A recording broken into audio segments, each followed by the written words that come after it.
मेरी तो समझ से बाहर है कि उन्हें क्यों नहीं लाया गया।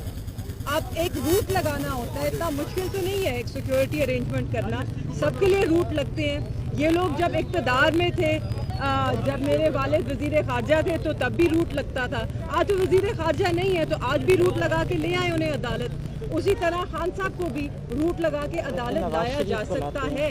आप यहाँ पे ये ATC का कोर्ट है, बड़े से बड़े दहशतगर्दों को भी यहाँ पर सिक्योरिटी के इंतज़ाम करके लाया जाता है।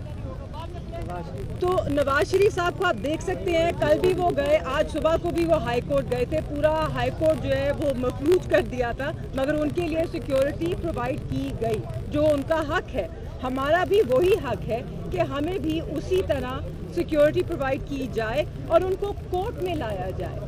अब बात सिर्फ इतनी है कि आपको सवाल ये पूछना चाहिए कि क्यों नहीं लाया जा रहा उन्हें कोर्ट।